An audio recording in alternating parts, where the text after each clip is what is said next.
माधवा जय कुंज बिहारी।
भगवते वासुदेवाय।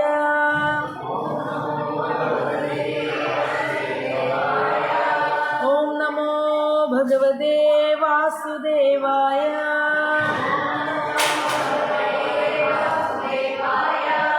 ओम नमो भगवते वासुदेवाय।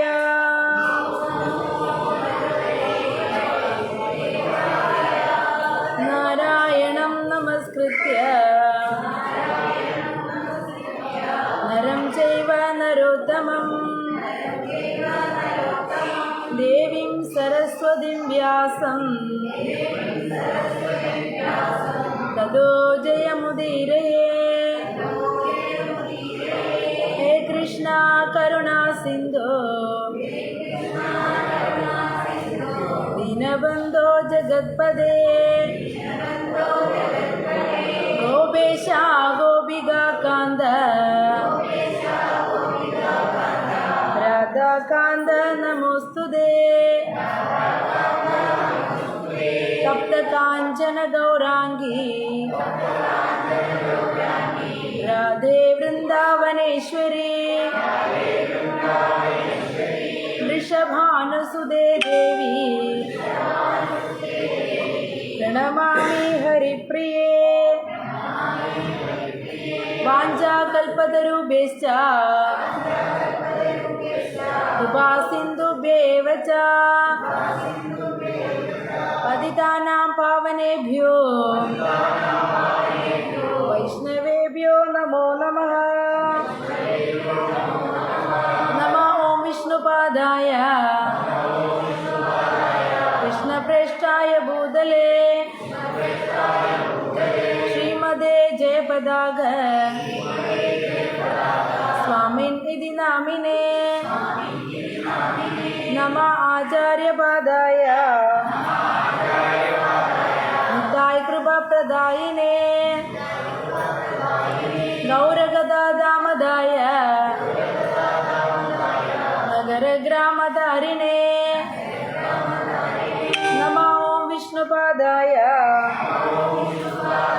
कृष्णप्रेष्ठाय भूतले श्रीमदे भक्तिवेदान्त स्वामिनिधि नामिने नमस्ते सारस्वते देवे गौरवाणी प्रचारिणे निर्विशेषा शून्यवादी पाश्चात्य देशतारिणे जय श्रीकृष्ण चैतन्य प्रभु नित्यानंद श्री अद्वैत गदाधर श्रीवासादि गौरभक्तवृंद हरे कृष्ण कृष्ण कृष्ण हरे हरे हरे राम राम राम हरे हरे हरे कृष्ण कृष्ण कृष्ण हरे हरे हरे राम राम राम हरे हरे हरे कृष्ण कृष्ण कृष्ण हरे हरे हरे राम राम राम हरे हरे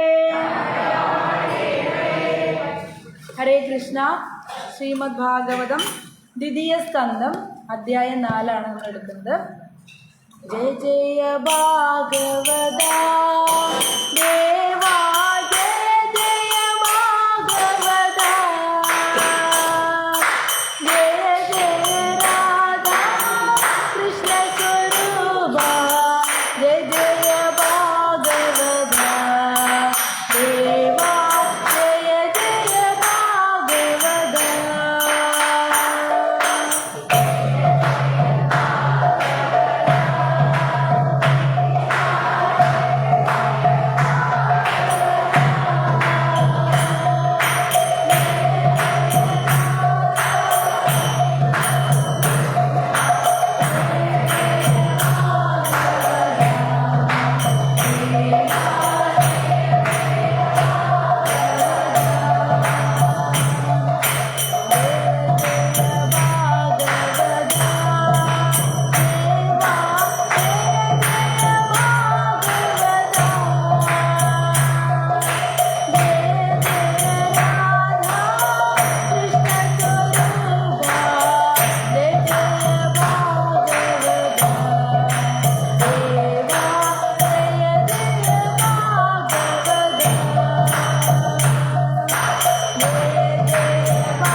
കൃഷ്ണ ഭഗവാൻ ദ്വാരകയിൽ നിന്ന് അപ്രത്യക്ഷമായ ഉടനെ കലിയുഗത്തിൽ വരുന്ന ജനങ്ങളുടെ രക്ഷയ്ക്കായിട്ട് അത്യുജ്വലമായിട്ടുള്ള ഭാഗവതം ഇവിടെ ഉണ്ടായിരുന്ന പറയുന്നത്. ഭാഗവതം സൂര്യ തേജസ്സോട് കൂടിയിട്ടുള്ള ശ്രീമദ് ഭാഗവതം ബാക്കി ജനങ്ങളുടെ സംരക്ഷണത്തിനായിട്ട് പ്രത്യക്ഷപ്പെട്ടു എന്നുള്ളതാണ് ഭാഗവതം. അതാണ് എന്താണ് രാധാകൃഷ്ണ സ്വരൂപം. അതാണ് നമ്മൾ സാധാരണ സംഭവത്തിലെല്ലാം നമ്മൾ തുടങ്ങുന്നത് അത്രയും സീരിയസ് ആണ് ഭാഗവതം. ഭാഗവതത്തിലെ നമ്മൾ ദ്വിതീയ സ്കന്ധം 2ാം സ്കന്ധം എത്തി. അതിലെ 4ാം അധ്യായം സൃഷ്ടികർമ്മമാണ്. കുറച്ച് ഗ്രാമർ പോലെയൊക്കെ തോന്നും, എന്നാലും വളരെ സിമ്പിളായിട്ട് പറയാൻ നോക്കാം. എനിക്ക് തന്നെ പകുതി മനസ്സിലായിട്ടില്ല. അത്രയ്ക്കും സൃഷ്ടികർമ്മം എന്നൊക്കെ പറഞ്ഞു കഴിഞ്ഞാൽ ബ്രഹ്മാവൊക്കെ ചെയ്യുന്ന പരിപാടികളല്ലേ. അപ്പോൾ നമുക്കുള്ള അറിവുകൊണ്ടൊക്കെ നമുക്ക് പറയാം. ഹരേ കൃഷ്ണ. അധ്യായം 4 സൃഷ്ടികർമ്മം.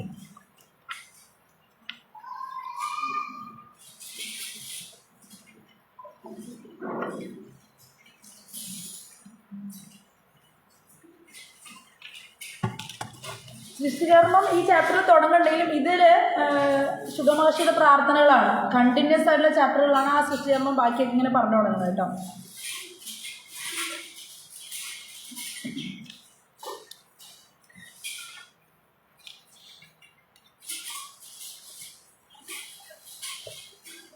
ഈ അധ്യായത്തിൽ 25 ശ്ലോകങ്ങളാണുള്ളത്.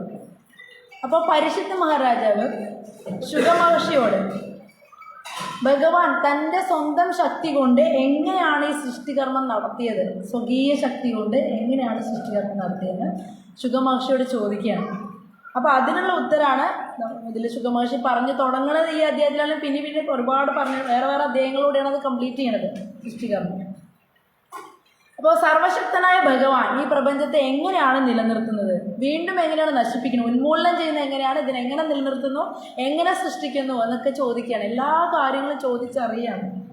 ഇത് വിശദീകരിക്കാനായിട്ട് അപേക്ഷിച്ചു എന്നാണ് പറയുന്നത്. അപ്പോൾ നമ്മളെപ്പോഴും എങ്ങനെയാണ് ചോദിക്കുമ്പോൾ അപേക്ഷിക്കണം, വിനയത്തോട് കൂടിയിട്ട് ചോദിക്കണം. അങ്ങനെയാണ് നമ്മുടെ ശുഗമഹർഷിയോട് പരിശുദ്ധ മഹാരാജ വളരെ വിനയത്തോടു കൂടിയിട്ട് അപേക്ഷിക്കുകയാണ്.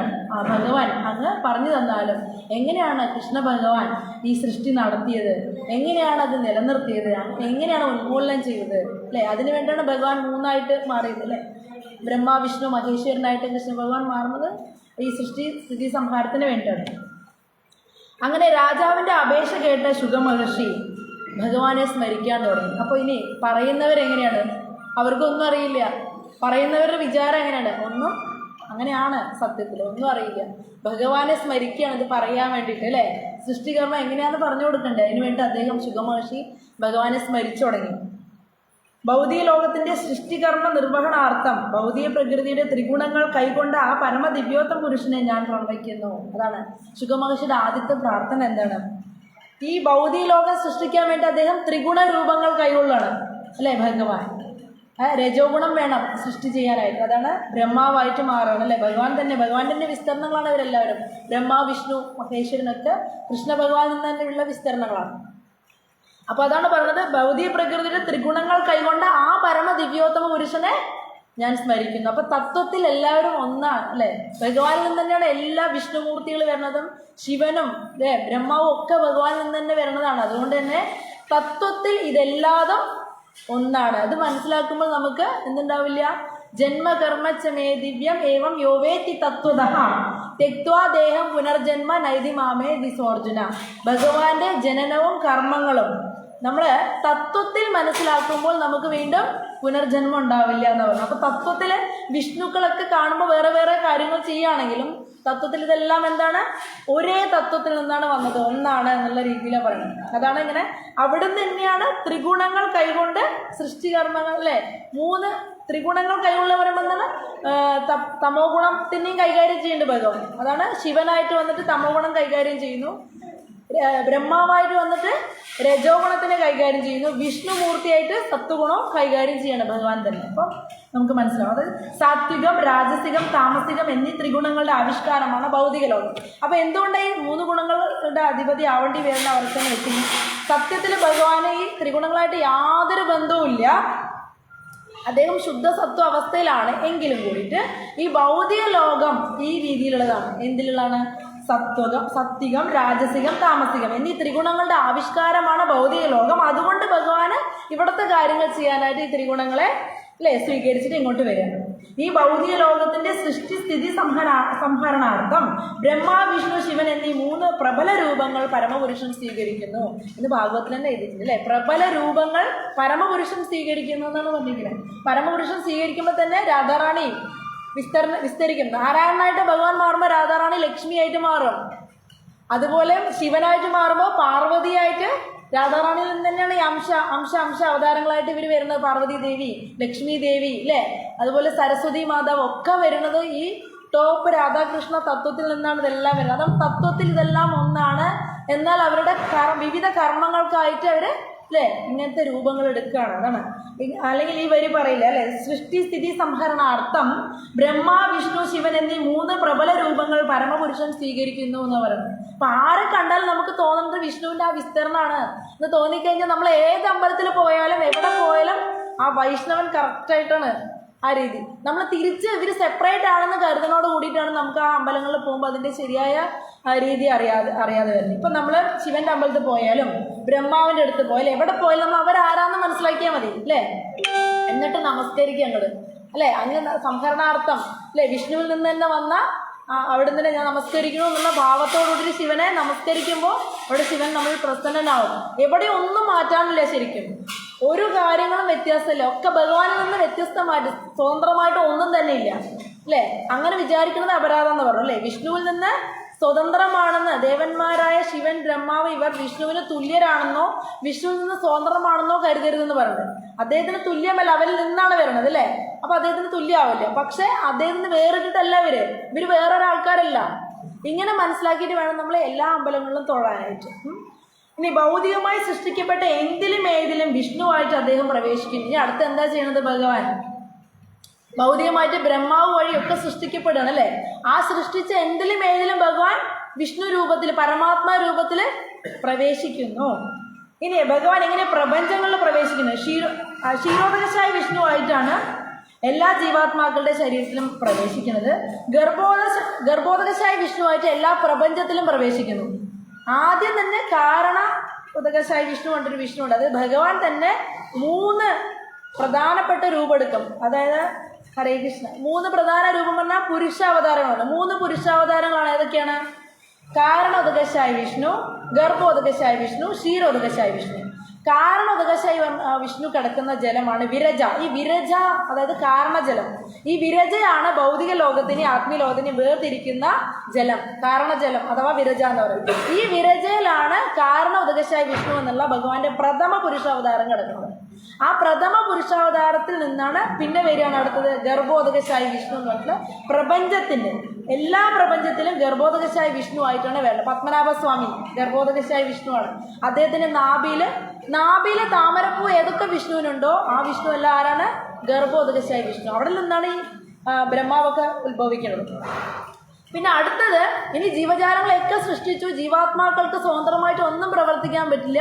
അപ്പൊ ജീവാത്മാക്കളുടെ ഉള്ളില് ഭഗവാൻ അംശം അല്ലെ, ഭഗവാന്റെ അംശം ഗർഭോദകശായ വിഷ്ണുവിന്റെ അംശമായിട്ട് ക്ഷീര ഉദകശായ വിഷ്ണു രൂപത്തിൽ പരമാത്മാവ്, അദ്ദേഹമാണ് പരമാത്മാവായിട്ട് നമ്മുടെ എല്ലാവരുടെ ഹൃദയത്തിലും. ആരുടെ? നമ്മുടെ മീൻസ് എല്ലാ ജീവജാലങ്ങളുടെയും, പക്ഷി മൃഗാദികളുടെയും അല്ലേ, ചെടി കൊടികളുടെയും അതുപോലെ പ്രാണികൾ, കുഞ്ഞു കുഞ്ഞു പ്രാണികളുടെ എല്ലാവരുടെയും ഹൃദയത്തിൽ അംശ അവതാരമായിട്ട് ആരുണ്ട്? വിഷ്ണുണ്ട്. അതാണ് സുഹൃത്താണെന്ന് പറയുന്നത് ഭഗവാൻ അല്ലേ. നമുക്കിങ്ങനെ എത്ര സ്നേഹമുള്ള ആളുകളുടെ കൂടെയാണെങ്കിൽ നമുക്ക് പോകാൻ പറ്റില്ല അല്ലേ. നമുക്ക് ഭയങ്കര ഇഷ്ടമാണ് നമ്മുടെ കുട്ടീനെ, ഭാര്യനെ, ഭർത്താവിനെയൊക്കെ ഇഷ്ടമാണ്, അമ്മ അച്ഛനൊക്കെ ഇഷ്ടമാണെന്ന് പറയാമെങ്കിൽ അവരൊരു അവസ്ഥയിൽ പെടുകയാണെങ്കിൽ നമുക്ക് അവരുടെ ഹൃദയത്തിൽ അവരുടെ കൂടെ പോയിരിക്കാൻ പറ്റില്ല. അവർക്കൊരു ശാപം കിട്ടി, അവർ പുഴുവായിട്ട് മലത്തിലെ കൃമിയായിട്ട് ജനിച്ചു. നമുക്ക് അവരുടെ കൂടെ പോയി, നമ്മുടെ മകളോ അല്ലെങ്കിൽ മകനോ അല്ലെങ്കിൽ അമ്മയോ അച്ഛനോ ശാപം കിട്ടിയിട്ട് മലത്തിലെ കൃമിയായിട്ട് ജനിച്ചു, നമുക്ക് കൂടെ പോയിരിക്കാൻ പറ്റുമോ? പക്ഷെ മലത്തിലെ കൃമിയുടെ ഉള്ളിൽ ആരുണ്ട്? ക്ഷീരോദകശായ വിഷ്ണു പരമാത്മാവ്. അതാണ് സുഹൃതം സർവഭൂതാനാം, എല്ലാവരുടെയും സുഹൃത്ത് വെൽവിഷർ ആരാണ്? കൃഷ്ണ. സത്യല്ലേ? എല്ലാ ജീവജാലങ്ങളുടെയും പാമ്പായിട്ട് ജനിക്കണോ? ശാപം കിട്ടിയിട്ടാണ് പാമ്പുകളായിട്ടൊക്കെ ജനിക്കണം. പാമ്പിന്റെ ഹൃദയത്തിൽ ആരുണ്ട്? വിഷ്ണു രൂപത്തിൽ. അപ്പൊ നമ്മൾ എത്ര അധപതിച്ചാലും നമ്മുടെ കൂടെ ഒറ്റ ആളെ വരുള്ളൂ. നരകത്തിൽ പോയാലും അല്ലേ, നമുക്ക് എത്ര വൃത്തികെട്ട സ്ഥലത്ത് നമ്മൾ ജനിക്കേണ്ടി വന്നാലും നമ്മുടെ കൂടെ ഒറ്റ ആളെ ഉണ്ടാവുള്ളൂ. ആരാണ്? നമ്മുടെ അച്ഛനമ്മയും മക്കളും ഭർത്താവും ഉണ്ടാവില്ല. അവർക്ക് വരാൻ പറ്റില്ല, ആഗ്രഹമില്ലാഞ്ഞിട്ടില്ല, അവർക്ക് ഇഷ്ടമുണ്ടെങ്കിലും വരാൻ പറ്റില്ല. വരാൻ പറ്റുന്ന ആർക്കാണ്? ഭഗവാന് പരമാത്മ രൂപത്തിൽ വരാൻ പറ്റും. അതാണ് പറയുന്നത്, എല്ലാ പ്രപഞ്ചമെല്ലാം സൃഷ്ടിക്കപ്പെട്ട എന്തിലും ഏതിലും, അതാണ് വരി നോക്കണം നമ്മൾ, സൃഷ്ടിക്കപ്പെട്ട എന്തിലും ഏതിലും വിഷ്ണുവായിട്ട് അദ്ദേഹം പ്രവേശിക്കുന്നു. അപ്പം നമുക്ക് കടപ്പാട് ഒറ്റ ആളോടെ ഉള്ളൂ. നമ്മൾ കരുതുന്ന കടപ്പാടൊന്നും യഥാർത്ഥ കടപ്പാടേ അല്ല. നമ്മൾക്ക് ഒറ്റ ആളാണ് നമ്മളെ ഹെൽപ്പ് ചെയ്യണത്, അല്ലേ? ആരാണ്? ഭഗവാൻ മാത്രം. ഭഗവാനോട് മാത്രമേ നമുക്ക് കടപ്പാടുള്ളൂ. അദ്ദേഹത്തിൻ്റെ സേവനം വിട്ടൊരു കളി ചെയ്യരുത്. അപ്പോൾ പിന്നെ ഭഗവാൻ തന്നെ, അതാണ് അത് പറയാൻ കാരണം ഇതാണ്, എന്തിലും ഏതിലും ആരാണ്? ഭഗവാൻ, അല്ലേ? വിഷ്ണു ഭഗവാൻ നമ്മുടെ ഉള്ളിലുണ്ട്. അദ്ദേഹം ഹെൽപ്പ് ചെയ്യും.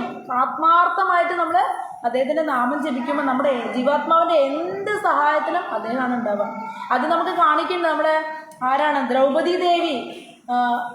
അതാണ് അതിതേജസ്വിയാണ് ദ്രൗപദി ദേവി. യാജ്ഞസേനിയാണ്. അവരുടെ കഴിവിനെ കുറിച്ച് നമുക്കൊന്നും പറയാനില്ല. സാധാരണ ഒരു സ്ത്രീജനല്ല. അവർ വിവാഹം കഴിച്ച 5 പേരും സാധാരണക്കാരല്ല. ആരാണ്?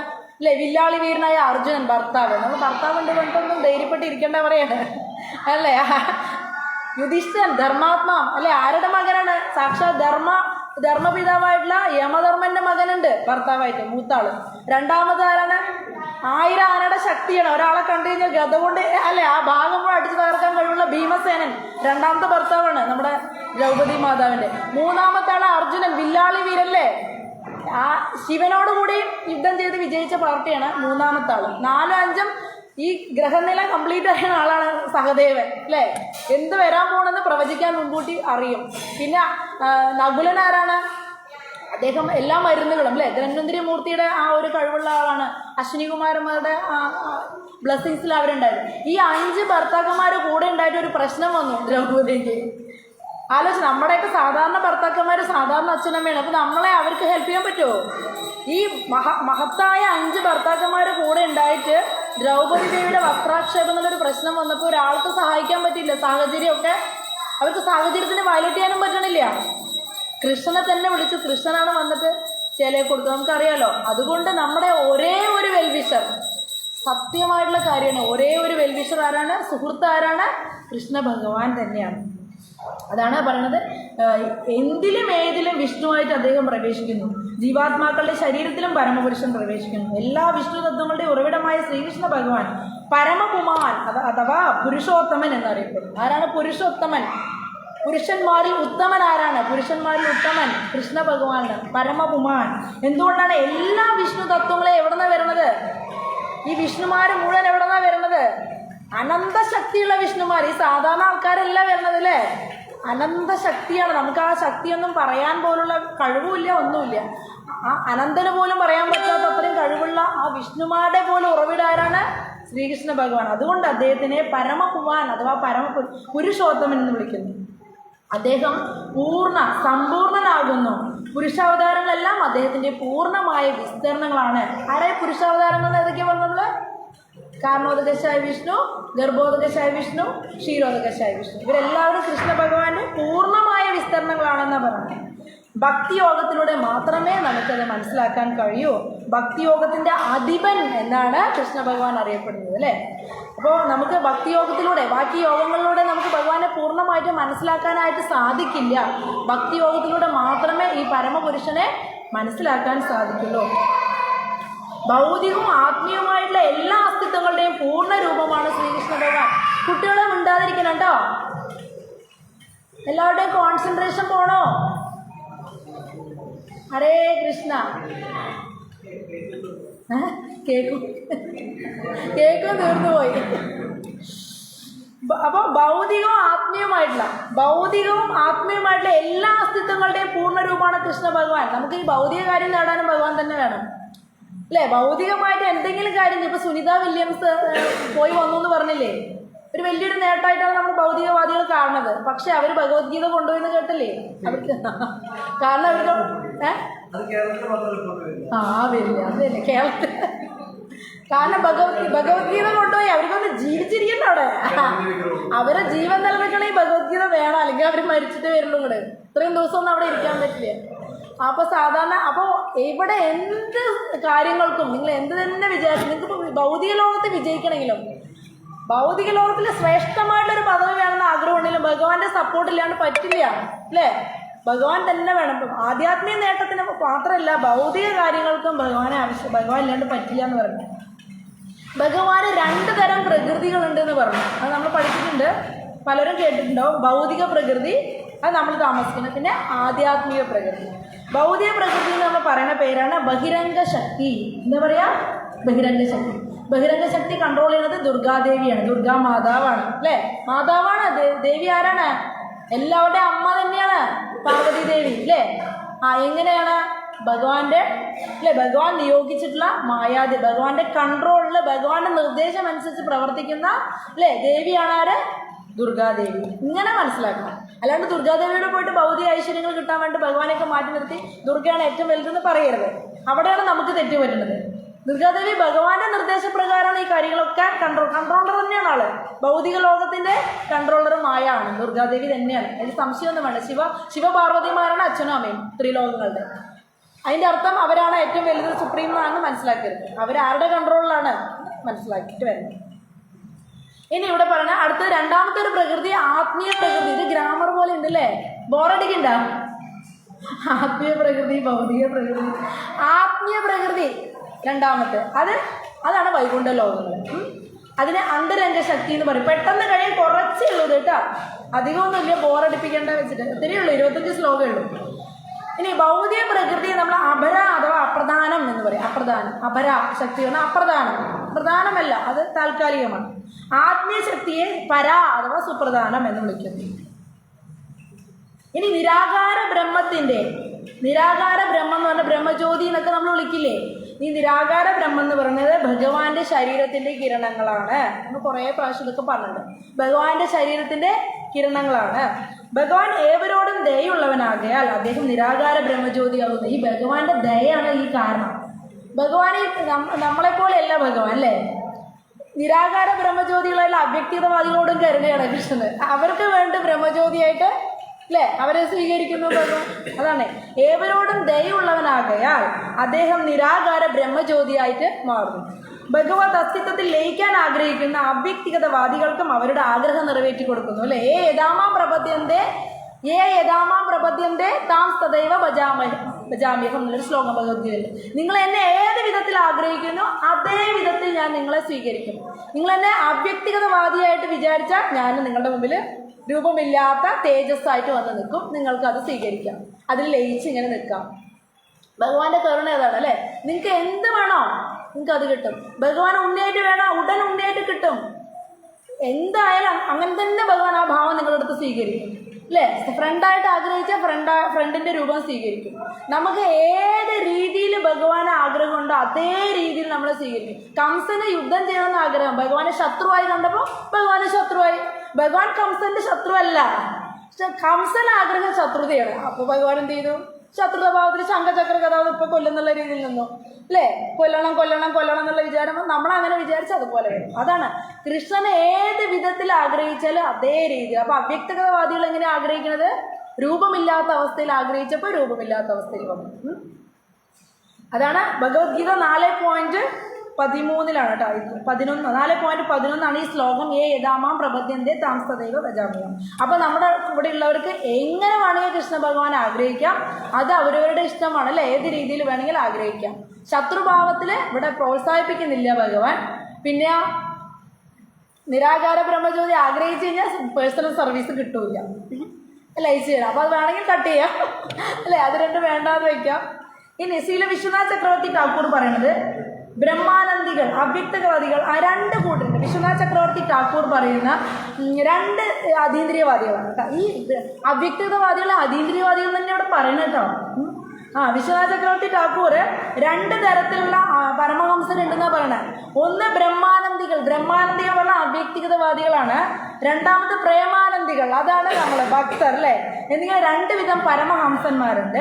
ബ്രഹ്മാനന്ദികളെ അപേക്ഷിച്ച് പ്രേമാനന്ദികൾ അത്യന്തം ഭാഗ്യശാലികളാണ്. ആർക്കാ ഭാഗ്യം കൂടുതലെന്ന് ഭഗവാൻ പറഞ്ഞാലാണ് പ്രേമാനന്ദികൾ. ഭഗവാനോട് പ്രേമമുള്ളവരാണ് പ്രേമാനന്ദികൾ. ബ്രഹ്മാനന്ദികൾ പറഞ്ഞാൽ ഭഗവാന്റെ തേജസ്സിൽ ആനന്ദം കണ്ടെത്തുന്നവരാണ്. ഇനി ആത്മീയ ലോകമാണെങ്കിലും ഭൗതിക ലോകമാണെങ്കിലും അതിൻ്റെ പരമാസ്വാദകൻ അദ്ദേഹമാണ്. ആര്? കൃഷ്ണ ഭഗവാൻ. ഇപ്പോഴും സൃഷ്ടികർമ്മം തുടങ്ങിയിട്ടില്ല. ഇതൊക്കെ പ്രാർത്ഥനയാണ്. ശുഗമഹർഷി പ്രാർത്ഥിച്ചുകൊണ്ടിരിക്കുകയാണ്. ഭഗവാൻ ഈ ഇതൊക്കെ ചിന്തിച്ച് പ്രാർത്ഥിക്കുകയാണ്. സൃഷ്ടികർമ്മം അടുത്ത ചാപ്റ്ററിലേ തുടങ്ങുള്ളൂ. ചാപ്റ്റർ ഇതാണ്, പേര് ഇതാണെങ്കിലും. എന്നിരുന്നാലും ആത്മീയ ആകാശത്തിലെ സ്വധാമത്തിൽ അദ്ദേഹം ആനന്ദിക്കുന്നു. അതായത് ആത്മീയ ലോകത്തിൻ്റെയും ഭൗതിക ലോകത്തിൻ്റെയും ആസ്വാദകൻ, പരമാസ്വാദകൻ കൃഷ്ണ ഭഗവാനാണ്. എങ്കിലും അദ്ദേഹം എവിടെ ആനന്ദിക്കുമെന്ന് പറഞ്ഞത്? അദ്ദേഹം സ്വധാമത്തിൽ. എവിടെ സ്വധാമം? ഭഗവാന്റെ വൈകുണ്ഠ ലോകം, ഗോലോക വൃന്ദാവനത്തിൽ അദ്ദേഹം ആനന്ദിക്കുന്നു. അദ്ദേഹത്തിന്റെ അതീന്ദ്രിയ വിഭവങ്ങൾ അമേയമാകുകയാൽ അദ്ദേഹത്തിന് തുല്യരായ ആരും തന്നെ ഇല്ല. വീണ്ടും വീണ്ടും ആവർത്തിക്കുകയാണ്, ഭഗവാന് തുല്യമായിട്ടോ സ്വതന്ത്രമായിട്ടോ ആരും തന്നെ ഇല്ല. അപ്പൊ ഈ അധ്യായത്തിലെ ശുഗമഹർഷി ഇങ്ങനെ ഈ ഓരോരോ ചിന്തയിൽ ശ്രീകൃഷ്ണ ഭഗവാനെ വീണ്ടും വീണ്ടും പ്രണമിക്കുകയാണ്. അടുത്ത പ്രാർത്ഥന ശുഗമഹർഷിയുടെ യദുവംശജരുടെ മിത്രവും അഭക്തർക്ക് സദാ പ്രശ്നക്കാരനെന്ന്. എന്താ പ്രാർത്ഥന നോക്കി ശുഗമഹർഷിയുടെ? യദുവംശരുടെ മിത്രവും അഭക്തർക്ക് സദാ പ്രശ്നക്കാരനുമായ അദ്ദേഹത്തെ ഞാൻ പ്രണമിക്കുന്നു. ഭക്തിയില്ലാത്തവർക്ക് സദാ പ്രശ്നക്കാരനാണ് ഭഗവാൻ, അല്ലേ? ഭയം, അവർക്ക് ഭയം ഉണ്ടാക്കി കൊടുക്കും. അപ്പോൾ അതാണ് അവ്യക്തിഗത ഭാവത്തിലാണെങ്കിൽ അദ്ദേഹം സർവ്വവ്യാപിയാണ് എന്ന് പറയുന്നു. അടുത്തത് ഭഗവാനെ പറയുന്നത് സർവമംഗളകാരിയായിട്ടുള്ള ഭഗവാനെ ഞാൻ പ്രണമിക്കുന്നു. അപ്പോൾ ഇദ്ദേഹം സൃഷ്ടികർമ്മം പറയാൻ വേണ്ടി ശുഗമഹർഷി പ്രാർത്ഥിക്കണം ഇങ്ങനെ പറയുന്നത്. അപ്പോൾ ശുഗമഹർഷിയുടെ ഒരു ലെവല് നോക്കൂല്ലേ, പരിശുദ്ധനായിട്ടുള്ള ഒരു ഭക്തനാണ് ശുഗമഹർഷി, അല്ലേ? ഗോലോകത്ത് വന്ന് അദ്ദേഹം ഒരു കാര്യം പറയാനായിട്ട് ഭഗവാനെ ഇങ്ങനെ ഗ്ലോറിഫൈ ചെയ്യണം. എനിക്കത് പറയാനുള്ള ശക്തി ഉണ്ടാവണേ, ഞാൻ അങ്ങയെ പ്രണമിക്കുന്നു, വീണ്ടും വീണ്ടും അങ്ങയെ പ്രണമിക്കുന്നു എന്നിട്ട് ആ അനുവാദം ചോദിക്കുകയാണ്. അദ്ദേഹത്തിൻ്റെ ഗുണവർണ്ണന, ഭഗവാന്റെ ഗുണവർണ്ണന, സ്മരണ, ദർശനം, എങ്ങനെയാണ് ഭഗവാൻ മംഗളകാരിയാവുന്നത്? സർവമംഗളകാരിയാണ് എങ്ങനെയാണെന്ന് വെച്ച് കഴിഞ്ഞാൽ കൃഷ്ണ ഭഗവാന്റെ ഗുണങ്ങൾ വർണ്ണിച്ചാൽ, അദ്ദേഹത്തിനെ ഓർത്താൽ, സ്മരിച്ചാൽ, അദ്ദേഹത്തിൻ്റെ ദർശനം, അദ്ദേഹത്തിനെ കണ്ടാൽ, അദ്ദേഹത്തിൻ്റെ ശ്രവണം, അദ്ദേഹത്തെക്കുറിച്ച് കേട്ടാൽ, അദ്ദേഹത്തെ പ്രാർത്ഥിച്ചാൽ, അദ്ദേഹത്തിന് ആരാധന ചെയ്താൽ, ഇവ ചെയ്യുന്നവരുടെ സകല പാപഫലങ്ങളും തീർന്നവർ പവിത്രമാകുന്നു. അത്രയ്ക്കും മംഗളകാരിയാണ് കൃഷ്ണ ഭഗവാൻ. അങ്ങയെ ഞാൻ വീണ്ടും നമസ്കരിക്കുന്നു. പിന്നെ അതീവ ബുദ്ധിശാലികൾ അദ്ദേഹത്തിൻ്റെ പാതാരബിന്ദങ്ങളെ ശരണം പ്രാപിക്കുന്നു. ഇനി ഭഗവാന്റെ ഭക്തരിൽ ബുദ്ധി കൂടിയവരെവിടെ പ്രാർത്ഥിക്കുക? ഭഗവാന്റെ പാദങ്ങളിൽ ശരണം പ്രാപിക്കുന്നു. അവർ അനായാസേന ഭക്തിയിൽ മുന്നേറുന്നു എന്ന് പറഞ്ഞു. ഇനി അടുത്ത പോയിന്റ് നോക്കൂ. തപസ്സികൾ, നമ്മൾ കേട്ടില്ലേ, തപസ് ചെയ്യുന്ന ആൾക്കാരാണ് തപസ്സികൾ. ദാനധർമ്മികൾ, അല്ലേ? ഒരുപാട് ദാനധർമ്മികളുണ്ട്. കർണനെ പോലെയുള്ളവർക്ക് ഒരുപാട് പുരാണങ്ങൾ നമ്മൾ കേട്ടിട്ടുണ്ട്. പിന്നെ യശസ്വികൾ പറഞ്ഞാൽ കീർത്തിയുള്ളവർ, മഹാതാത്വികർ, തത്വജ്ഞാനം അറിയുന്നവർ, യോഗികൾ, വേദമന്ത്രങ്ങളിൽ നിപുണർ, വേദതത്വങ്ങളെ കണിശമായി അനുസരിക്കുന്നവർ എന്നിവർ അവരുടെ ഗുണങ്ങൾ ഭഗവാന് സമർപ്പിക്കാത്ത പക്ഷം അഭികാമ്യമായ ഫലം ഇവർക്ക് പ്രാപ്തമാക്കാൻ സാധ്യമല്ല. ഇത്രയും ഗുണങ്ങളുള്ള ആൾക്കാരുടെ പേരുകൾ പറഞ്ഞില്ലേ നമ്മൾ? ആരൊക്കെ പറഞ്ഞത്? തപസ്സികൾ, മഹാദാനധർമ്മികൾ, യശസ്വികൾ, മഹാതാത്വികർ, യോഗികൾ, വേദമന്ത്രങ്ങളിൽ നിപുണര്, അത് വേദതത്വങ്ങൾ കണിശമായി അനുസരിക്കുന്നത്. ഇവരുടെ കർത്തവ്യങ്ങളെ, ഗുണങ്ങളെ കൃഷ്ണ ഭഗവാനെ സമർപ്പിച്ചില്ല എങ്കിൽ അവർക്ക് അതിൻ്റെ അനുഭവം, അല്ലെ, അവരുടെ ആ ഗുണഫലങ്ങൾ, അഭികാമ്യമായിട്ടുള്ള ഫലം അവർക്ക് ലഭിക്കില്ല.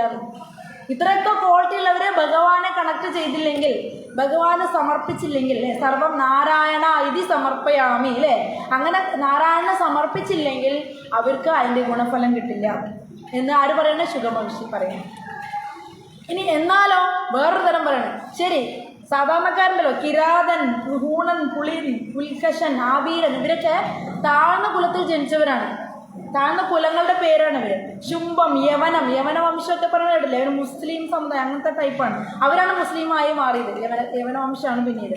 പിന്നെ ഖസം, ഇങ്ങനെയുള്ള പാപകർമ്മങ്ങളിൽ ആസക്തരായവർ, ഇതൊക്കെ താഴ്ന്ന കുലത്തിൽ ജനിക്കാൻ പറഞ്ഞാൽ അവർക്ക് ശരി തെറ്റുകളൊന്നും അറിയില്ല. അവർ പാപകർമ്മങ്ങൾ കൂടുതലായിട്ട് ചെയ്യും. അതാണ് അവർ പറയുന്നത്. പാപകർമ്മങ്ങൾ ആസക്തരായവർ പോലും ഭഗവത് ഭക്തരെ അഭയം പ്രാപിച്ചാൽ അവർ പവിത്രീകരിക്കപ്പെടും. നോക്കൂ, ഉന്നത കാര്യങ്ങളൊക്കെ ഉണ്ട്, ഉന്നത യോഗ്യതകളുണ്ട്. ഭഗവാനെ സമർപ്പിച്ചില്ലെങ്കിൽ അവർക്ക് അഭികാമ്യ ഫലം കിട്ടില്ല. പക്ഷെ ഇവർ പാപകർമ്മങ്ങൾ ചെയ്തിട്ടുള്ള ആളുകൾ, ചെയ്യുന്ന ആൾക്കാർ, സാധാരണ ആളുകൾ, ഒന്നും അറിയാത്തവർ ഒരു ഭഗവാന്റെ ഭക്തനെ ശരണം പ്രാപിച്ചാൽ ഇവർ പവിത്രീകരിക്കപ്പെടും എന്ന്. അത്രയ്ക്കും മംഗളകാരിയാണ്, സർവമംഗളകാരിയാണ് കൃഷ്ണ ഭഗവാൻ. ഇനി അടുത്തത്, ബ്രഹ്മാവ്, ശിവൻ തുടങ്ങിയ മഹത്തുക്കളാൽ ആരാധിക്കപ്പെടുന്ന ഭഗവാന്റെ കരുണയ്ക്കായിട്ട് ശുഗമഹർഷി ഇവിടെ പ്രാർത്ഥിക്കുകയാണ്.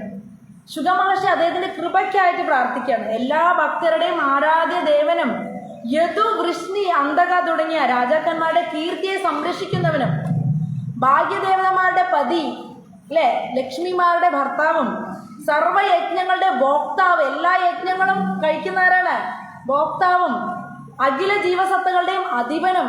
ഇതിൽ നിന്ന് ഈ സുഖമഹർഷിയുടെ പ്രാർത്ഥന ഈ ആളുടെ ക്വാളിറ്റിയെ നമുക്ക് മനസ്സിലാണ്. കൃഷ്ണ ഭഗവാൻ ആരാണെന്ന് ആ ആളെ വിട്ടിട്ടാണ് നമ്മൾ നടക്കണം ഓരോ സ്ഥലത്തേക്ക്. മനസ്സിലായ? അത് നമുക്ക് മനസ്സിലാക്കണം. നമ്മൾ ഏറ്റവും സുപ്രീം കാര്യങ്ങൾ സുപ്രീം പരമ്പരയിൽ വന്നിരിക്കുകയാണ്. ആ സുപ്രീം കാര്യങ്ങൾ പഠിപ്പിച്ചിരുന്ന പരമ്പരയിലെ സേവനം വളരെ ഇമ്പോർട്ടൻ്റ് ആണ്. അത് നമ്മൾ നമുക്ക് നിവൃത്തിയില്ലാത്ത ഒരു ഘട്ടത്തിൽ മാത്രമേ അത് ഒഴിവാക്കാൻ പാടുള്ളൂ. അല്ലാത്ത ആ സമയം നമ്മൾ ഗുരുവായൂർ അമ്പലത്തിലും മറ്റു അമ്പലങ്ങളിലെ ദർശനം പോലും സർവീസും സേവനം ഒഴിവാക്കിക്കൊണ്ട് പോകാൻ പാടില്ല. കാരണം അദ്ദേഹത്തിൻ്റെ സേവ ഇവിടെ ചെയ്യണത്, ഗുരുവായൂരപ്പൻ്റെ സേവയാണ് നമ്മളിവിടെ ചെയ്യണം. അല്ലാതെ സാധാരണ ഏതെങ്കിലും ഒരു വ്യക്തിയുടെ സേവയല്ല ചെയ്യണം. അതുകൊണ്ട് സർവീസിൻ്റെ മഹത്വം നമ്മൾ മനസ്സിലാക്കണം. അതായത് ഇവിടെ പറയുന്നതാണ് എല്ലാ ഭക്തരുടെ ആരാധ്യ ദേവനും യദു, വൃഷ്ണി തുടങ്ങിയ രാജാക്കന്മാരുടെ കീർത്തിയുടെ സംരക്ഷകനും ഭാഗ്യദേവതമാരുടെ പതി ആരാണ്? കൃഷ്ണ ഭഗവാൻ. സർവയജ്ഞങ്ങളുടെ ഭോക്താവ്, അഖില ജീവസത്തകളുടെ അധിപൻ, സർവ്വലോകങ്ങളുടെ നാഥൻ, എല്ലാറ്റിനും പരമവുമായിട്ടുള്ള ശ്രീകൃഷ്ണ ഭഗവാനോട് ഞാൻ പ്രാർത്ഥിക്കുന്നു. പരിശുദ്ധ ഭക്തർ നിരന്തരം ഭഗവത് പാദാംബുജങ്ങളെ സ്മരിക്കുക വഴി മാത്രം ഉടനെ യഥാർത്ഥ സമാധി സ്ഥിതനാകുന്നു. ഇനി യഥാർത്ഥ സമാധി എങ്ങനെയാണ് നമുക്ക് വരുന്നത്? കൃഷ്ണ ഭഗവാന്റെ പാദത്തെ സ്മരിക്കുന്നവർ യഥാർത്ഥ സമാധി. നമ്മളിങ്ങനെ ഇരുന്ന് കണ്ണടച്ച് മൂക്കിൽ ഇങ്ങനെ ഇരുന്ന് ആക്കേണ്ട ആവശ്യമൊന്നുമില്ല. കൃഷ്ണനെ ഹൃദയത്തിൽ കൊണ്ട് നടക്കുന്നുണ്ടെങ്കിൽ, കൃഷ്ണന്റെ പാദം സദാ ഹൃദയത്തിൽ ഓർമ്മ വരുന്നുണ്ടെങ്കിൽ അവർ യഥാർത്ഥ സമാധിയിലാണ്. അവർ എവിടെ ഇരുന്നാലും കുഴപ്പമില്ല. അവർ ജോലി സ്ഥലത്ത് ഇരുന്നോട്ടെ, പല കാര്യങ്ങൾ ചെയ്തോട്ടെ, അവർ ഭഗവാന്റെ പാദം സ്മരിക്കുന്നുണ്ടെങ്കിൽ അവർ യഥാർത്ഥ സമാധിയിലാണ് എന്നിവിടെ പറയുന്നത്. അവണ്ണമുള്ള ഭഗവാൻ എന്നിൽ പ്രസാദിക്കണേ എന്നാണ്. അങ്ങനെയുള്ള ഭഗവാൻ എന്നിൽ പ്രസാദിക്കണേ എന്ന് ശുഗമഹർഷി പ്രാർത്ഥിക്കുന്നു. ഇനി സൃഷ്ടിയുടെ ആരംഭത്തിൽ ബ്രഹ്മദേവന്റെ ഹൃദയത്തിൽ സൃഷ്ടിയെക്കുറിച്ചുള്ള ജ്ഞാനം ഉണ്ടാക്കിയത് ആരാണ്? അല്ലേ, ഭഗവാനാണ്. അങ്ങനെയുള്ള ഭഗവാൻ എന്നിൽ പ്രസാദിക്കണേ. പ്രപഞ്ചത്തിനുള്ളിൽ ശയിച്ചുകൊണ്ട് പുരുഷാവതാര രൂപത്തിൽ ഭൗതിക ശരീരങ്ങളെ ഉജ്ജീവിപ്പിക്കുന്നതിന് കാരണമായ ആ കാരണതകശായ വിഷ്ണുവിൻ്റെ ആ ഉറവിടത്തെ ഉറവിടത്തെ ഞാൻ നമസ്കരിക്കുന്നു. അല്ലേ, ഇനി വേദഗ്രന്ഥങ്ങളുടെ രചയിതാവും ഭഗവാന്റെ അവതാരവുമായിട്ടുള്ള ശ്രീ വ്യാസദേവനെ ഭഗവാൻ സ്മരിക്കുകയാണ്. കഴിഞ്ഞു കേട്ടോ. എന്താണ് പറയണത്? നമുക്ക് വളരെ ചെറിയ ഒരു ചാപ്റ്ററാണത്. ഇനി ഇത്രയും ഭഗവാന്റെ ഗുണങ്ങൾ വർണ്ണിച്ചിട്ട് ഭഗവാനെ നമസ്കരിച്ചതിന് ശേഷം അടുത്തെന്താ പറയണത്? അടുത്ത വ്യാസമഹർഷിയാണ്. ഇനി പരമ്പരയിലേക്ക് വന്നു അദ്ദേഹം. അല്ലേ, ഭഗവാനെ സ്മരിച്ചതിന് ശേഷം പരമ്പരയിലേക്ക് വരികയാണ്. വേദഗ്രന്ഥങ്ങളുടെ രചയിതാവും ഭഗവാന്റെ അവതാരവുമായ ശ്രീ വ്യാസദേവനെ ശുഗമഹർഷി പ്രണമിക്കുന്നു. ഇനി അടുത്ത ആരും പ്രണമിക്കാനില്ല. വ്യാസം കഴിഞ്ഞ് അടുത്ത ശുഗനാണ്. അല്ലേ, വ്യാസമഹർഷി നേരിട്ട് ശുഗമഹർഷിക്ക് ഇതൊക്കെ പറഞ്ഞു കൊടുത്തിട്ടുണ്ട്. അടുത്ത പരമ്പരയാണ് ശുഗൻ. ശുഗന്റെ പരമ്പര അങ്ങനെ പരിശുദ്ധം. പിന്നെ ബാക്കിയുള്ള പരമ്പരയൊക്കെ നമ്മൾ സ്മരിക്കുമ്പോൾ ഒരുപാട് പരമ്പര സ്മരിക്കണം നമുക്ക്. അല്ലേ, ശുഗമഹർഷിക്ക് വ്യാസദേവനെ സ്മരിച്ചാൽ മതി. അല്ലേ, തൊട്ടടുത്ത അദ്ദേഹം ആയതുകൊണ്ട്. അങ്ങനെ ശുഗമഹർഷി സാദരം വ്യാസമഹർഷിയെ പ്രണമിക്കുന്നു. ഇനി വിഷ്ണു ഭഗവാന്റെ നാഭിയിൽ നിന്ന് ഉദ്ഭവിച്ച താമരപ്പൂവ് ജനിച്ച ബ്രഹ്മാവ് വേദജ്ഞാനത്തിൽ പരിപൂർണനായിരുന്നു. ആകയാൽ അദ്ദേഹം വേദഗർഭൻ അഥവാ ഗർഭാവസ്ഥയിലായിരിക്കുമ്പോൾ തന്നെ വേദാന്തിയായവൻ എന്നറിയപ്പെടുന്നു. ഇനി ബ്രഹ്മാവിനെ കുറിച്ച് പറയുകയാണ്. ആര ബ്രഹ്മാവ്? വിഷ്ണു ഭഗവാന്റെ നാഭിയിലെ താമരപ്പൂവിൽ ജനിച്ച ബ്രഹ്മാവ് വേദജ്ഞാനത്തിൽ പരിപൂർണനാണ്. അതായത് ജന്മത്തിൽ തന്നെ അദ്ദേഹത്തിന് വേദജ്ഞാനം സന്നിവേശിച്ചു ഭഗവാൻ. അതുകൊണ്ട് അദ്ദേഹം എന്താ പറയുന്നത്? വേദഗർഭൻ. ആരാണ് വേദഗർഭൻ? ബ്രഹ്മാവ്. അല്ലേ, അദ്ദേഹത്തിന് വേദജ്ഞാനം പകർന്നു നൽകിയവൻ ഭഗവാൻ ഹരി ആകുന്നു. നാരദന്റെ ആവശ്യപ്രകാരം ബ്രഹ്മാവ് ആ ജ്ഞാനത്തെ യഥാരൂപത്തിൽ നാരദന് വിശദീകരിച്ചു കൊടുത്തു. ഇനി അടുത്ത ഈ ബ്രഹ്മാവ് എന്ത് ചെയ്തു? നാരദ മഹർഷിയുടെ ആവശ്യപ്രകാരം നാരദ മഹർഷിക്ക് വിശദീകരിച്ചു കൊടുത്തു. അത് നാരദ മഹർഷി ആർക്ക് പകർന്നു കൊടുത്തു? വേദവ്യാസന്. പരമ്പര വരുന്നുണ്ടോ? വേദവ്യാസന് പകർന്നു കൊടുത്തു. അങ്ങനെ വേദവ്യാസന് അത് ശുഗമഹർഷിക്ക് പകർന്നു നൽകി. അപ്പൊ വ്യാസദേവനിൽ നിന്ന് ശ്രവിച്ച അതേ ജ്ഞാനം, അതായത് ഇവർ പുതിയതായിട്ടൊന്നും അല്ല പറയുന്നത്. ഈ ശുഗമഹർഷി പുതിയതായിട്ട് എന്തെങ്കിലും ആലോചിച്ച് ബുദ്ധിപൂർവ്വം പറയാണോ? അല്ല. എന്താണോ വേദവ്യാസൻ ഇദ്ദേഹത്തിന് പകർന്നു കൊടുത്ത് അത് അതേപടി ശുഗമഹർഷി നമുക്ക് ശ്രവിച്ച അതേ ജ്ഞാനം നമുക്ക് യഥാരൂപത്തിൽ, അതാണ് പ്രഭുപാദിന്റെ ബുക്കിന് ആസ് ഇറ്റ് ഈസ് എന്ന് പറയുന്നത്. യഥാരൂപം. നമ്മളൊന്നും ഇതിൽ ഉണ്ടാക്കേണ്ട ആവശ്യമില്ല. പുതിയതായിട്ടൊന്നും നമ്മൾ കൂട്ടി ചേർക്കുകയോ കട്ടിയോ ഒന്നും ചെയ്യണ്ട. ആ പറഞ്ഞത് നിങ്ങൾ പറഞ്ഞു കൊടുക്കുകയേ വേണ്ടൂ. അല്ലേ, അതാണ് യഥാരൂപം. ഇതിനാണ് ഗുരു ശിഷ്യ പരമ്പര എന്ന് പറയുന്നത്. പിന്നെ ഇവിടെ പ്രഭുപാദ് കുറച്ച് എഴുതിയിട്ട് വേദജ്ഞാനം നമ്മൾ ഈ പരമ്പരയിലൂടെ സ്വീകരിക്കുന്നു. ചിലപ്പോൾ അറിവും രസമൊക്കെ പലവരുടെ കേൾക്കാനുണ്ടാവും അല്ലേ? ഒരുപാട് ഭാഗവതം സംസാരിക്കുന്നവരുണ്ട്, അവർക്ക് നല്ല അറിവുണ്ടാവും, രസകരമായി പറയാൻ കിട്ടും. പക്ഷെ ഒരു ബ്ലെസ്സിങ്സിൻ്റെ കുറവുണ്ടാവും പരമ്പരയില്ലാത്തവർ. പരമ്പരയുള്ളവർ ചിലപ്പോൾ വൃത്തിയായിട്ട് പറഞ്ഞില്ലെങ്കിൽ കൂടി, അവർക്ക് ചിലപ്പോൾ ഒന്നും അറിഞ്ഞില്ലെങ്കിൽ കൂടി, അവരുടെ വിശ്വാസം, പരമ്പരയോടുള്ള വിശ്വാസം കാരണം, ആ സത്യസന്ധത കാരണം ഈ പറയുന്നതിൽ ബ്ലെസ്സിങ് അടങ്ങിയിട്ടുണ്ട്. പരമ്പരയുടെ കംപ്ലീറ്റ് അനുഗ്രഹത്താലാണ് നമുക്കത് കയറുന്നത്. അതുകൊണ്ട് നമുക്ക് ഭക്തി വർദ്ധിക്കും. അതുകൊണ്ടാണ് ഇസ്കോണിൽ വരുമ്പോഴേക്കും ആൾക്കാർ പെട്ടെന്ന് ചേഞ്ച് ആവണുണ്ടല്ലോ. ഒരുപാട് ആൾക്കാർ സപ്താഹം കേൾക്കുന്നുണ്ട്, പല അമ്പലങ്ങളിലും ഉണ്ട്. ഗുരുവായൂരമ്പലം ഇവിടെ നമ്മൾ ജനിച്ചപ്പോൾ തൊട്ടുള്ളതാണ്, എല്ലാവരും അമ്പലത്തിൽ പോകുന്നുണ്ട്. പക്ഷേ ഇസ്കോണിൽ വന്നപ്പോൾ എന്താ ആൾക്കാർ പെട്ടെന്ന് മാറുന്നു? ഗുരുവായൂരമ്പലത്തിൽ സ്ഥിരം പോണവർ പോലും വെജിറ്റേറിയൻ ആവണില്ല.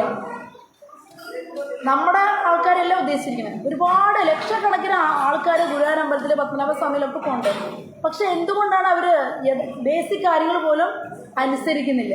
പക്ഷെ പരമ്പരയിൽ കണക്റ്റഡ് ആകുമ്പോഴേക്കും പെട്ടെന്നാണ് മാറ്റം ഉണ്ടാവുന്നത്. അതെന്താ വെച്ച് കഴിഞ്ഞാൽ മേഴ്സി ഡയറക്റ്റ് നമുക്ക് വരുന്നത്. ഭഗവാൻ ഡയറക്റ്റ് മേഴ്സി തരില്ല. ഭഗവാൻ എപ്പോഴും ഭഗവാനോടെ ഉണ്ട്, സുപ്രീമാണ് ഗുരുവായൂരപ്പൻ. പക്ഷെ അദ്ദേഹം ഡയറക്റ്റ് മേഴ്സി നമുക്ക് തരില്ല. അദ്ദേഹം ശരിയാ, നിന്നെ കണ്ട് എനിക്ക് ഇഷ്ടമായിട്ടോ, സന്തോഷം വന്നല്ലോ, സന്തോഷം പറയും. പക്ഷെ മേഴ്സി തരുമോ? മേഴ്സി ആണെങ്കിൽ നീ എൻ്റെ ഭക്തൻ്റെ ഒന്ന് കാലിൽ പോയിട്ട് പിടിച്ചു കഴിഞ്ഞാൽ അല്ലേ നിനക്ക് മേഴ്സി തരുള്ളൂ. ഗുരുവായൂരപ്പനിലെ പോയി നമ്മൾ നേരിട്ട് കാണുമ്പോൾ അദ്ദേഹത്തിന് സന്തോഷമാണ്, നമ്മൾ കാണുമ്പോൾ അദ്ദേഹം സന്തോഷിക്കും, ചിരിക്കും. പക്ഷേ ഭക്തിയുടെ തീവ്രമായ ഭക്തിക്ക് വേണ്ടി ഒരു കരുണയുണ്ട്. ഭൗതിക സമ്പത്തുകളെല്ലാം ഞാൻ ഉദ്ദേശിക്കുന്നു. നമുക്കൊരു അല്ലേ ഹൃദയത്തിൽ പരിശുദ്ധമായ ഭക്തി വളരാനുള്ള കരുണ നമുക്ക് ഭഗവാൻ നേരിട്ട് തരില്ല. ഭഗവാൻ അത് ഒളിപ്പിച്ച് വെച്ചിരിക്കുകയാണ്. ആരുടെ ആചാര്യന്മാരുടെ ഹൃദയത്തിൽ ഒളിപ്പിച്ച് വെച്ചിരിക്കുകയാണ്. അവരുടെ മേഴ്സിയിൽ ബ്ലെസ്സിങ്ങിൽ ഭഗവാനെ ഒളിപ്പിച്ച് വെച്ചിരിക്കണം. അപ്പം നമുക്ക് നേരിട്ട് ഭഗവാൻ തെറ്റിക്കില്ല നിയമം. നമ്മൾ വിചാരിക്കും നേരിട്ട് ഭഗവാന്റെ അടുത്ത് പോയാൽ കിട്ടുന്നത്. പക്ഷെ ഭഗവാൻ നിയമം തെറ്റിക്കുമോ? നിയമം ഉണ്ടാക്കിയതാരാ? ഈ നിയമം ആരാ ഉണ്ടാക്കിയത്? ഈ പരമ്പര വഴിയുള്ള നിയമം കൃഷ്ണ ഭഗവാനാണ് ഉണ്ടാക്കിയത്. അദ്ദേഹത്തിന്റെ നിയമം ഒരിക്കലും തെറ്റിക്കില്ല. അതുകൊണ്ടാണ് പ്രഭുപാദിന്റെ പുസ്തകം തൊടുമ്പോഴേക്കും നമ്മളെല്ലാവരും വെജിറ്റേറിയനായി. നിയമങ്ങളൊക്കെ പടപടാന്ന് അനുസരിക്കുന്നത്. സാധാരണ വീട്ടിൽ എത്ര വർഷം നമ്മൾ ജീവിച്ചു ഈ ലോകത്ത്, ഒരു അനുസരണ ഉണ്ടായിരുന്നില്ല, ഈ കാര്യങ്ങളൊന്നും നമ്മൾ ചെയ്തിരുന്നില്ല. പക്ഷെ ഈ പ്രഭുപാദിന്റെ പുസ്തകം തൊടുമ്പോഴേക്കും വളരെ ഈസിയായിട്ട് ഏകാദശിയൊക്കെ എടുക്കുക ഒരു സിമ്പിളായി നമുക്ക്. മറ്റേതൊരു വ്രതം എടുക്കാൻ പറഞ്ഞാൽ എന്തൊരു വിഷമമാണ്. വ്രതം എന്ന് ആലോചിക്കുമ്പോഴേക്കും വരും. ഇപ്പം ഏകാദശി സിമ്പിൾ, എല്ലാം നിർജ്ജലം എടുക്കുക, ഒക്കെ ഈസി. അത് പരമ്പരയുടെ മേഴ്സി വരുമ്പോൾ നമുക്ക് എല്ലാ കാര്യങ്ങളും വളരെ സന്തോഷത്തോടെ ചെയ്യാൻ പറ്റും. അതാണ് ഈ പരമ്പരയുടെ പ്രത്യേകത. ഈ മഹത്ത് കാര്യത്തിനായി ശുകദേവ ഗോസ്വാമി ഭഗവത് കൃപയ്ക്ക് വേണ്ടി പ്രാർത്ഥിക്കുന്നു. അപ്പോൾ നമ്മുടെ ശ്രീമദ് ഭാഗവതം 2ാം സ്കന്ധം 4-ാം അധ്യായത്തിൻ്റെ സൃഷ്ടി പ്രക്രിയ എന്ന ഭക്തി വേദാന്ത വ്യാഖ്യാനം ഇപ്രകാരം സമാപിക്കുന്നു. ഓം തത്സത്. അപ്പോൾ ഇവിടെ നമ്മൾ സൃഷ്ടി പ്രക്രിയ എന്നാണ് ചാപ്റ്ററിൻ്റെ പേരിന് അത് തുടങ്ങലുള്ളൂ. ഇതിൻ്റെ കണ്ടിന്യൂഷൻ വരുമ്പോഴേ നമുക്ക് ആ പ്രക്രിയ കാണാൻ പറ്റുള്ളൂ. ഹരേ കൃഷ്ണ. അപ്പോൾ നമ്മുടെ സമയമായി. ഹരേ കൃഷ്ണ. എല്ലാവർക്കും നന്ദി, നമസ്കാരം.